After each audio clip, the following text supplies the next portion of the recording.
Now in today's class will proceed with our last section of this paper, that is section E. तो आज हम start करेंगे section E. Section E में first of all will proceed with question number 36 and the question is read the text carefully and answer the question. Your elder brother wants to buy a car and plan to take loan from a bank for his car. He repays his total loan of rupees 1,18,000। तो loan कितने का है? Loan जो है as पर question loan amount is 1,18,000 by paying every month starting with the first instalment. अब ये जो लोन है वो कैसे पे कर रहा है? इसकी फर्स्ट इंस्टॉलमेंट कितने की जा रही है? 1000 की। तो यहाँ पे लिख लेते हैं first instalment is equal to rupees 1000। चलो जी आगे चलते हैं।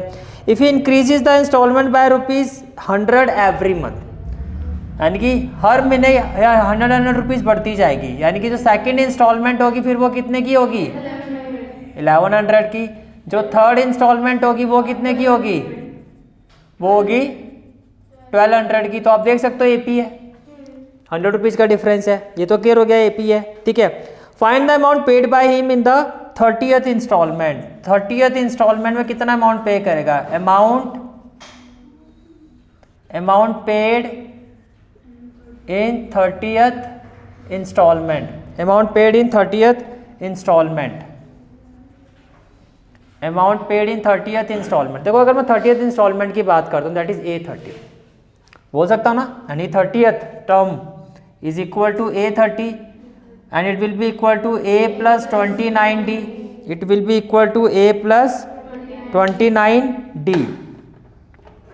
अब a प्लस 29D क्यों का? उसका रीज़न क्या दोगे? Because A N is equal to A plus N minus 1D। यहाँ तो बात समझ में आ रही है, ठीक है। तो इक्वल टू ए क्या है आपकी फर्स्ट। तो यहाँ पर जो ए पी बनेगी हेयर, पहले लिख लेना here A P formed is, here A P formed is. First instalment क्या है? 1000, दूसरी क्या होगी? 1100, फिर 1200, फिर सो ऑन। तो फर्स्ट इंस्टॉलमेंट क्या हो जाएगा? 1000 प्लस 29D है 100, दैट इज कॉमन डिफरेंस। तो ये हो जाएगा 1000 plus 2900, so it will be equal to 3900। कोई डाउट? कहानी क्लियर है, ठीक है। फिर आते हैं पार्ट 2 में कि 30 instalment, find the amount paid by him in 30 instalment, यानी कि टोटल, ठीक है। अब आपसे पार्ट 2 में क्या पूछा जा रहा है? Amount paid in 30 installments, amount paid in 30 installment, can I say that is equal to S30? अब देखो हमारे लिए ये ज़्यादा इजी हो गया। क्यों इजी हो गया? क्योंकि आपके पास A30 भी है और आपके पास A भी है। तो कौन सा फॉर्मूला लगाएंगे? Now Sn is equal to n/2 A plus AN। तो n की जगह क्या आ जाएगा? 30, तो ये हो जाएगा S30। फिर n की जगह 30, तो 30/2 A in place of A we will put 1000 plus A30, n की जगह A30 कितना है? 3900। ये बात समझ में आ रही है? तो ये हो जाएगा 15 इंटू, ये हो जाएगा आपका 4900। अब 49 को 15 से मल्टीप्लाई करना है, तो 59 जा होता है 135 और 15 4 जा होता है 60। तो 60 में इसको ऐड करो, ये हो जाएगा 3, ये हो जाएगा 7, तो 735। तो 49 इंटू 15 हो गया 735, साथ में 2 0, तो कितना अमाउंट हो जाएगा? 73,500। पार्ट 2 का ही और वाला पार्ट है, पार्ट 2 का ही और वाला पार्ट है। Find the 10th instalment. 10th instalment find करनी है आपको। तो 10th इंस्टॉलमेंट का मतलब A10। 10th instalment will be equal to A10, लेकिन उसमें कंडीशन दी गई है if the first instalment is rupees 2000। तो A10 का मतलब क्या हो गया? A10 will be equal to A plus 9D। अब क्वेश्चन में फर्स्ट इंस्टॉलमेंट कितनी है? 2000, तो ये 2000 हो जाएगा और कॉमन डिफरेंस कितना? 100, तो 2900 होगा नहीं होगा? चलो जी ये भी हो गया। फिर part 3, if total instalments are 40, total instalment कितनी है? 40। तो amount paid in last instalment, तो क्या पूछा गया है? S40 या A40? A40, very good. तो अब हमें क्या फाइंड करना है? Part 3 that is amount paid in last installment, it will be equal to A40. It will be equal to A40. तो A40 का मतलब क्या, A प्लस 39D, तो A 1000, ये सिर्फ इसी केस में लेना था कि सभी में 2000 के साथ ही चलना शुरू हो जाओ, सिर्फ स्पेसिफिकली कहा था तो यही लेना है। प्लस 39 इंटू 100, तो कितना हो जाएगा 3900 plus 1000 4900, and this is the final answer of this question. Now next question is question number 37. Question number 37. The design of Christmas tree is shown in the following graph. देखो आपको tree का design given है, दिखाई दे रहा है try design, ठीक है। मैंने प्रॉपरली इसके कोऑर्डिनेट्स वगैरह सारे मेंशन किए हुए हैं क्वेश्चन में, आप देख सकते हो। आपको कहा जा रहा है what is the distance of point A from X axis. अब पॉइंट ए देखो और एक्स एक्सिस से डिस्टेंस, जो ये लाइन दिखाई दे रही है आपको, जैसे ये ग्राफ है इस तरह से, और ये जो पॉइंट ए है, अगर आप देखो यहाँ से जो इसका डिस्टेंस है वो एज पर क्वेश्चन कितना है, सबसे ऊपर इसके सामने जो पॉइंट आ रहा है वाई एक्सिस पर देखो कितना है 27 है, यहाँ दिया हुआ ना 27, तो पॉइंट ए का वाई एक्सिस से डिस्टेंस यही तो होगा। इसके सामने भाई वाई एक्स एक्सिस से जो डिस्टेंस होगा वो क्या होगा, वाई। आपको कहा जा रहा है what is the distance of point A from X axis, तो पॉइंट ए का एक्स एक्सिस से यही डिस्टेंस होगा, तो ये कितना हो जाएगा 27 यूनिट। तो फर्स्ट पार्ट का जो आंसर होगा आपका, that is distance of point A, distance of point A from X axis, distance of point A from X axis is equal to, ये 27 है तो यहां से लेके यहां तक ये जो पूरा डिस्टेंस है ये पूरा equal to 27 unit, equal to 27 unit. इतनी बात समझ में आ गई, ठीक है। अब आगे चलते हैं। उसके बाद फिर आपको कहा जा रहा है what is the length of B C. अब अगर आप क्वेश्चन में देखो तो बी के coordinates as per the given diagram, जो बी के कोऑर्डिनेट्स है वो है 4,19। समझ में आ रहा है, बी के जो कोऑर्डिनेट्स है वो क्या है 4,19। समझ में आ रहा है कैसे आ रहा है। अगर आप बी पॉइंट देखो, जैसे कि ये आपका बी पॉइंट है, ये पॉइंट है, तो आप एक्स में देखो, एक्स में क्या है ये 4 पर आ रहा है, और वाई में देखोगे तो किस पर आ रहा है 19 पर आ रहा है। तो बी के कोऑर्डिनेट्स यही होंगे ना, एक्स 4 वाई 19। इसी तरह से अगर आप सी को देखो, सी थोड़ा आगे है, इसके सी थोड़ा आगे है, सी का जो एक्स पे डिस्टेंस है वो 14 है, यानी कि अगर मैं ऐसे बनाऊं सी, तो एक्स पर जो डिस्टेंस है सी जो है उसका एक्स पॉइंट क्या है 14, और वाई पॉइंट इसका भी 19 ही है। समझ में आ रहा है, ठीक है। तो बी के कोऑर्डिनेट्स हो गए 4,19 और सी के कोऑर्डिनेट हो गए आपके 14,19, यही है फिगर में, ठीक है। अब मुझे बी और सी का डिस्टेंस फाइंड करना है, किस फॉर्मूले से फाइंड करना है, डिस्टेंस फॉर्मूला, ठीक है। तो ये आपका हो गया x1, ये हो गया y1, ये हो गया x2 और ये हो गया y2, ठीक है। तो वी नो दैट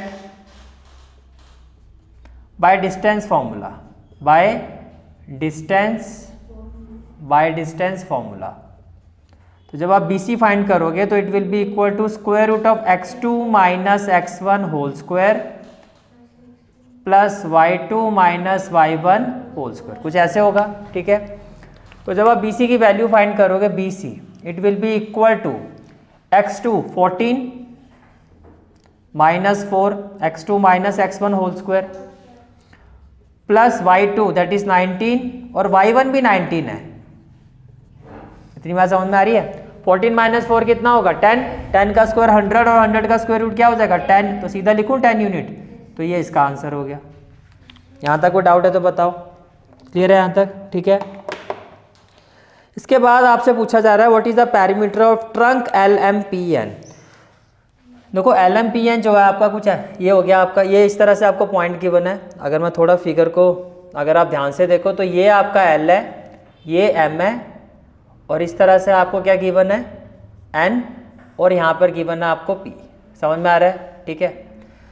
अब देखो अगर आप ध्यान से देखो L की अगर मैं बात करता हूँ तो L के कोऑर्डिनेट देखो, जैसे कि मान लो ये आपका L है, ये आपका क्या है L, तो L का अगर आप X वाला पॉइंट देखो तो वो आपको दिखाई देगा 6, दिखाई दे रहा है।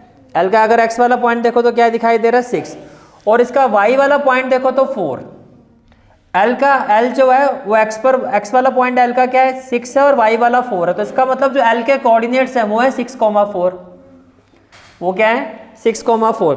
इसी तरह अगर आप एन को देखो एन, तो एन का अगर आप एक्स वाला पॉइंट देखो तो वो आपको दिखाई देगा 7।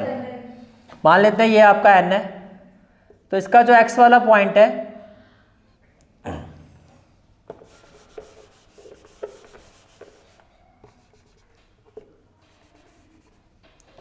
अब इसी तरह अगर आप n पर फोकस करो तो n का जो x वाला पॉइंट है वो 7 है। देखो फिगर में दिखाई दे रहा है n का जो x वाला पॉइंट है वो क्या है 7, लेकिन जो इसका y वाला पॉइंट है y इसका 1 है, तो n के कोऑर्डिनेट्स क्या हो गए 7,1।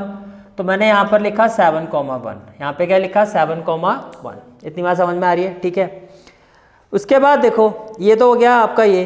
अब देखो अगर मैं इस फिगर को यहाँ ग्राफ में बनाने की कोशिश करूँ यहाँ पे, तो देखो यहाँ पर इस तरह से की बना आपका, ये है आपका L, ये क्या है आपका M, और ये है आपका N, और ये है आपका P, कुछ इस तरह से है।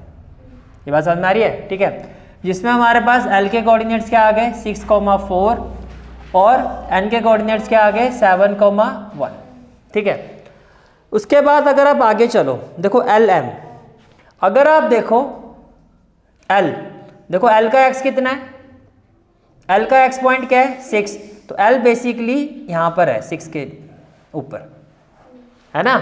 और अगर आप M को देखो, M का जो x वाला पॉइंट है एज पर द फिगर वो है 12, वो कितना है 12।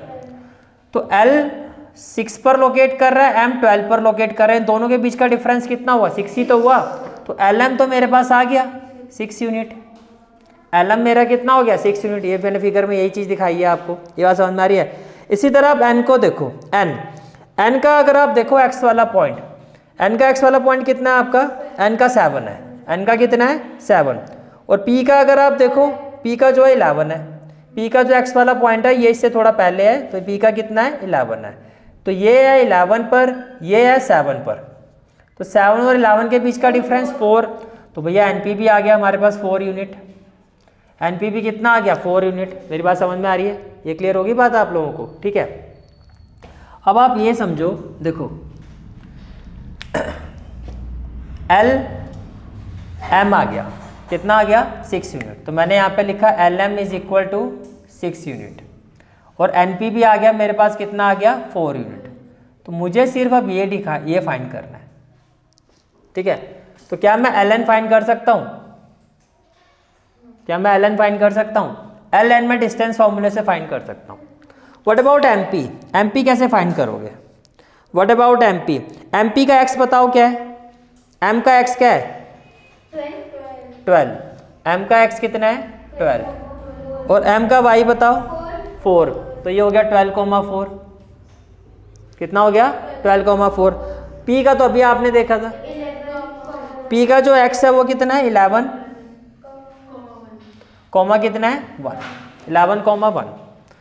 तो मेरी बात सुनो, तो क्या मैं बोल सकता हूँ मैं अब LN भी फाइंड कर सकता हूँ और मैं MP भी फाइंड कर सकता हूँ। M के कोऑर्डिनेट्स क्या है 12,4 और P के कोऑर्डिनेट्स क्या है 11,1। अब आपको पेरीमीटर फाइंड करना, पेरीमीटर होता है सम ऑफ ऑल साइड्स, पेरीमीटर में सम ऑफ ऑल साइड्स। तो जब इसका पेरीमीटर फाइंड करना है, पेरीमीटर ऑफ ट्रंक, किसका पेरीमीटर ऑफ ट्रंक, तो क्या होगा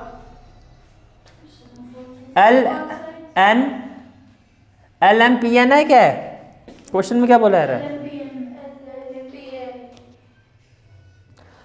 yes, we have to find perimeter of trunk LMPN। तो किसी भी फिगर का जो पेरीमीटर होता है वो सम ऑफ ऑल साइड्स होता है, तो वो किसके इक्वल होगा? वो होगा LM plus MP plus MP plus NP और प्लस एक साइड हो जाएगी LN। अब मेरे पास इसमें से कौन कौन सी साइड्स ऑलरेडी हम निकाल चुके हैं? आप निकाल चुके हो LM, चलो जिसको टिक कर देते हैं। आप निकाल चुके हो NM, इसको भी टिक कर देते हैं। अब मुझे MP और ये निकालना होगा। पैरामीटर को मैं ले लेता हूँ P और इसको ले लेते हैं क्वेश्चन नंबर 1। तो पहले क्या फाइंड करेंगे हम? LN फाइंड करते हैं। तो अगर मैं LN फाइंड करता हूँ तो बताओ LN क्या होगा? x2 माइनस x1 लिखूँ मैं 7 minus 6 whole square plus y2 minus y1 तो 1 माइनस 4 होल स्क्वायर 7 माइनस 6 1 का स्क्वायर 1 माइनस 3 का स्क्वायर 9 ये आ गया √10 कितना आ गया √10 ये बात समझ में आ रही है ठीक है। तो आपके पास ln भी आ गया ये आ गया। अब क्या निकालना है mp चलो जी mp भी निकालते हैं। mp क्या होगा 11 माइनस 12 होल स्क्वायर तो नेगेटिव का भी पॉजिटिव हो जाएगा स्क्वायर करने पर और 1 माइनस 4 होल स्क्वायर ये बात समझ में आ रही है। 11 माइनस 10 माइनस 1 का स्क्वायर 1 तो ये 1 हो गया माइनस 3 का स्क्वायर 9 9 तो ये भी √10 आ गया सारी वैल्यू आ गई। Therefore p means perimeter will be equal to lm कितना था हमारा 6 तो यहाँ पर आ जाएगा 6 प्लस mp कितना है √10 प्लस np कितना है 4 तो ये हो गया आपका 4 प्लस ln कितना है आपका √10 तो ये भी क्या हो गया √10। Real number rational number rational में ऐड होगा 6 प्लस 4 क्या हो जाएगा 10 और ये हो जाएगा 2 √10। क्या मैं 10 को लिख सकता हूँ √10 इंटू √10 प्लस 2 √10 तो यहाँ से कॉमन क्या आ जाएगा √10 ब्रैकेट में 1 ब्रैकेट में √10 प्लस 2 तो यही आपका क्या हो जाएगा final answer. Now next part is what is the length of F G. तो पहले आप एफ के कोऑर्डिनेट्स देखो क्या होंगे एफ के। मुझे बताओ एफ का एक्स क्या दिखाई दे रहा है आपको 2,6। एफ का अगर आप देखो फिगर में देखो एफ का जो एक्स पॉइंट है वो है 2 पर और इसका जो वाई पॉइंट है वो है 6 पर। तो एफ के कोऑर्डिनेट्स क्या हो गया 2,6 और हमें क्या जी अगर जी का आप एक्स वाला पॉइंट देखो तो 16 जी का जो एक्स वाला पॉइंट है वो क्या है वो है 16 और जी का जो वाई वाला पॉइंट है वो आपका 6 ही है वो आपका यही है 6। तो जी के कोऑर्डिनेट्स क्या होंगे x 16,6 और आपको इसकी लेंथ फाइंड करनी है। क्या फाइंड करनी है लेंथ। तो part 3 we have to find distance between f and g that is F G क्या होगा x2 माइनस x1 तो 16 minus 2 whole square plus y2 minus y1 that is 6 minus 6 whole square. तो 16 minus 2 हो जाएगा 14 का square 196 तो ये हो जाएगा 196 प्लस 0 इसका स्क्वायर रूट क्या होगा 14 तो 14 unit will be the answer और ये क्वेश्चन कंप्लीट। समझ में आ गया। मेन चीज़ ये है कि ग्राफ से आपको कोऑर्डिनेट्स बनाने हैं और फिर इजीली आप कोऑर्डिनेट ज्योमेट्री का कंसेप्ट अप्लाई करके ऐसे क्वेश्चंस को कर सकते हो। ये वाला क्वेश्चन भी क्लियर हो गया ठीक है। तो next question is question number 38। Read the text carefully and answer the question. Question is a man is watching a boat speeding away from the top of A tower. अब देखो एक question ऐसा आपने एनसीईआरटी में भी किया था उसमें बोट लेकिन टावर की तरफ जा रही थी speeding away from the tower. अब टावर से दूर जा रही है पहले तो ये चीज़ समझो ठीक है। The boat makes an angle of depression of 60 degree. अब मैन जो है टॉप ऑफ ए टावर तो मान लेते हैं ये टावर है this is the tower that the tower be A B तो जो person be standing at this point वो यहाँ से देख रहा है ठीक है। The boat makes an angle of depression of 60 degree तो मान लो उसने बोट को इस पॉइंट पर देखा पॉइंट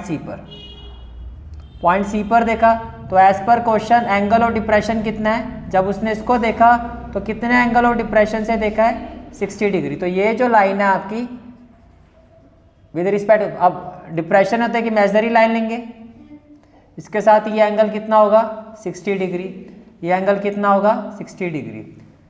तो जब उसने 60 डिग्री पे देखा तो मान लेते हैं बोट किस पॉइंट पर है सी पॉइंट पर है। ये बात समझ में आ रही है ठीक है। फिर आपको कहा जा रहा है the boat makes an angle of depression of 60 degree with the man eye when at a distance of 200 metre from the tower. तो टावर से जो ये डिस्टेंस है टावर से जो डिस्टेंस है वो कितना है 200 मीटर। जब उसने 60 डिग्री पे देखा एंगल ऑफ डिप्रेशन पर तो टावर से ये जिस पॉइंट का जो डिस्टेंस है वो कितना है 200 मीटर। आफ्टर 10 सेकेंड के बाद after 10 second the angle of depression becomes 45। 10 second के बाद बोट जो है मूव करते हुए मान लेते हैं पॉइंट डी पर आ गई। किस पर आ गई पॉइंट डी पर। Now boat is at point D. अब एंगल ऑफ डिप्रेशन कितना है 45 डिग्री। तो अब ये जो लाइन है यहाँ से जो एंगल बनेगा वो कितना होगा 45 डिग्री ठीक है। और यहाँ से यहाँ तक जाने में टाइम कितना लगा है 10 सेकेंड। टाइम कितना लगा है 10 सेकेंड। फिर आपको पूछा गया यार क्वेश्चन में अगर हम क्वेश्चन की बात करते हैं तो first question he what is the approximate speed पहले इसको थोड़ा ठीक कर लेते हैं। देखो हम जो भी क्वेश्चन करते हैं उसमें हमें डिस्टेंस चाहिए होता है, पहले हमें डिस्टेंस फाइंड करना होगा। तो मान लेते हैं जो स्पीड है, लेट स्पीड ऑफ बोट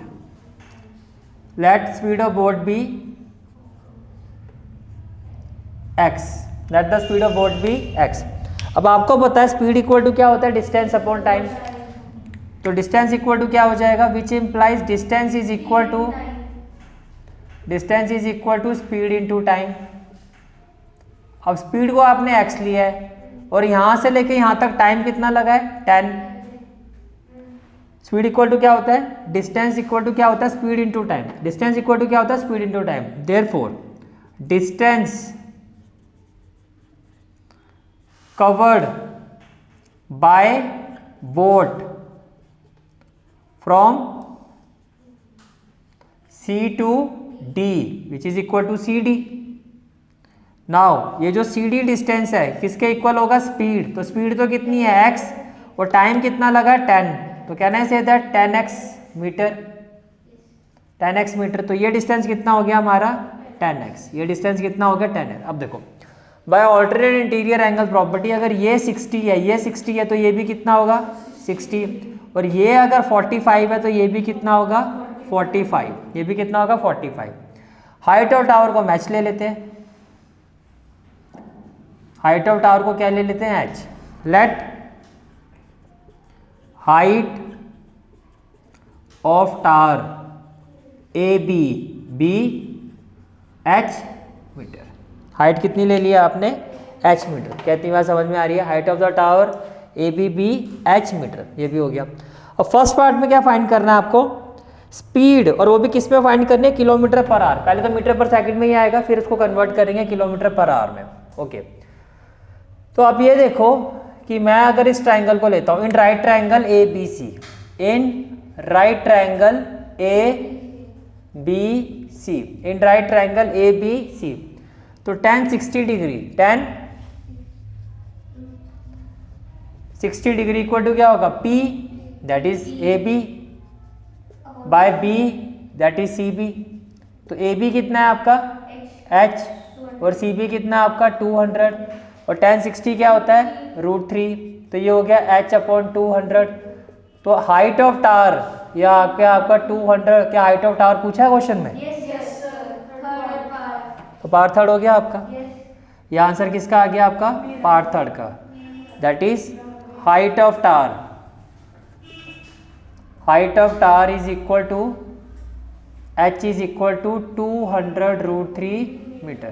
तो पार्ट थर्ड तो हो गया हमारा, ये हमारा क्या हो गया, part third. This is the solution of part third. चलो अब क्या फाइंड करना है, स्पीड, हम तो वो फाइंड कर रहे थे, ठीक है। तो हाइट ऑफ टावर h हो गया आपका 200√3 मीटर। अब देखो in right triangle A B D, in right triangle A B D, again tan 45 is equal to P by B। तो P तो आपका क्या होगा AB, और B BD कितना होगा BD। tan 45 हो गया 1 इक्वल टू क्या हो गया AB आपका है H, और BD इसको ऐसे छोड़ दो अभी BD। तो BD की वैल्यू क्या हो जाएगी, देखो BD will be equal to H। तो इसका मतलब जो BD है, BD ये कितना हो गया आपका 200√3 मीटर, 200√3 मीटर हो गया। अच्छा क्वेश्चन में पार्ट 2 में क्या पूछा हुआ है आपसे, how far is the boat when the angle is 45 degree, how far is the boat when angle is 45 degree. अब ये आपसे CD पूछा गया है कि बोट अब यहाँ से कितनी आगे आई है। तो पहले हम ये निकाल लेते हैं, जो जो आंसर निकलता जाएगा यहाँ लिखते जाएंगे, ठीक है। Now when angle is 45 degree, then boat distance from initial point C, from initial point ऐसे लिख लेते, from initial point is equal to CD। तो अगर मुझे CD निकालना हो, CD तो ये किसके इक्वल होगा, BD माइनस बी सी, पूरे बी डी में से बी सी फाइंड कर दो। तो बी डी कितना है आपका, B D is equal to 200√3, 200√3 और बी सी कितना है 200। तो ये जो डिस्टेंस है सी डी ये हो जाएगा 200 कॉमन लोगे तो ये हो जाएगा √3 - 1, √3 - 1। √3 की वैल्यू आपको पता 1.73 -1 तो ये हो जाएगा 200 इंटू 0.73, 3 2 जा 6, 7 2 जा 14 और डबल जीरो आ जाएगा और डेसिमल के बाद 2 डिजिट है तो it is equal to 146 metre, 146 metre. क्या इतनी बात समझ में आ रही है? ठीक है, तो ये आपका हो गया part 2। This is the answer of part 2। Part 2 का आंसर है। उसके बाद और वाला पार्ट क्या है, as the boat moves away from the tower angle of depression will decrease और इंक्रीज। ये आंसर भी दे दो जो पार्ट 2 का और वाला आंसर है। जैसे बोट मूव अवे कर रही है तो पहले क्या था 60 और मूव अवे हुआ तो कितना हुआ 40, तो क्या कहूँगा डिक्रीज हो रहा है। क्या हो रहा है? डिक्रीज हो रहा है। भैया मूव अवे जैसे जैसे टावर से मूव करते जा रही है एंगल बढ़ रहा है कम हो रहा है, ये तो वैसे ही दिखाई दे रहा है। पहले 60 था 45 तो ये डिक्रीज हो रहा है। अब रह गया सिर्फ स्पीड वाला काम। अब क्या रह गया? स्पीड वाला काम। इतनी बात समझ में आ रही है? अब हमें क्या निकालनी है? स्पीड। तो देखो जी, जब आपने यहाँ से वैल्यू निकाली तो बी डी कितना आया था आपका 1045 से बी डी एच के इक्वल आ गया। किसके इक्वल आ गया? एच के। ठीक है, लेकिन अगर मैं यहाँ बी डी की वैल्यू पुट करता हूँ, बी डी कितना आया आपका 200√3। नाउ देखो अभी आपने निकाला था B D is equal to 200√3 है। वैसे जो बी डी है वो किसके इक्वल है? B C plus C D, तो ये भी 200√3 होना चाहिए। अब बी सी कितना आपका 200, सी डी कितना आपका 10x। मुझे तो x की वैल्यू चाहिए ना, स्पीड का मतलब मुझे क्या निकालना है? x। तो 10x इक्वल टू क्या हो जाएगा 200√3 प्लस यहाँ जाके क्या हो जाएगा माइनस, तो x इक्वल टू क्या हो जाएगा 200 तो कॉमन ले लो, ये हो जाएगा √3 - 1। ये क्या हो जाएगा √3 - 1 और ये जो 10 है इसको यहाँ से डिवाइड कर दो तो ये तो कैंसिल हो गया। तो बेसिकली जो x है आपका वो हो गया 20, √3 की वैल्यू 1.73 - 1 तो x इक्वल टू क्या हो जाएगा 20, 1.73 - 1 होगा 0.73 होगा। तो x इक्वल टू क्या हो जाएगा 2 3 जा 6, 7 2 जा 14 और एक 0 तो 14.6 कितना आ गया? x इक्वल टू 14.6 मीटर पर सेकेंड। आपको किस में निकालना है? Kilometre per our. Kilometre per our में कैसे चेंज करोगे?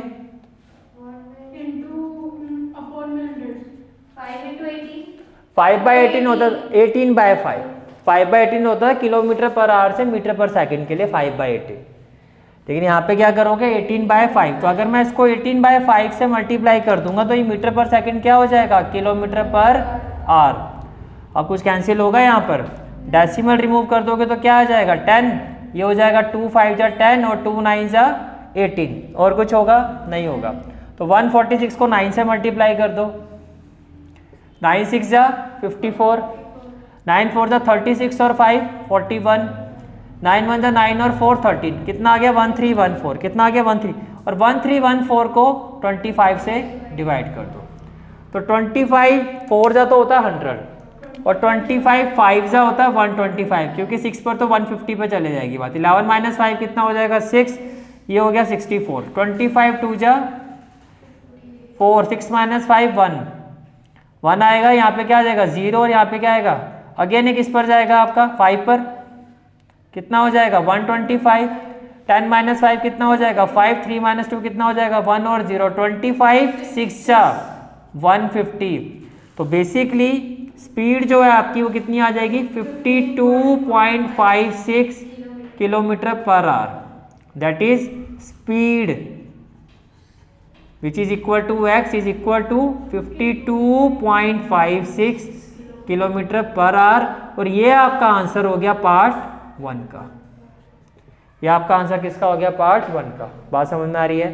ठीक है, और इसके साथ ही आपका ये पेपर होता है complete. This is for today's class. I hope you like this class and if you like this class then do like share and subscribe my channel and don't forget to press the bell icon. Bell icon press करने से क्या होगा, जो भी मैं lecture upload करूंगा you will get the notification of that lecture. Thanks for watching this video. जहाँ तक आपके मैथ्स कोर्स की बात है, कंप्लीट मैथमेटिक्स कोर्स की जो प्लेलिस्ट का लिंक है वो आपको डिस्क्रिप्शन सेक्शन में मिल जाएगा। So bye, take care and have a great day.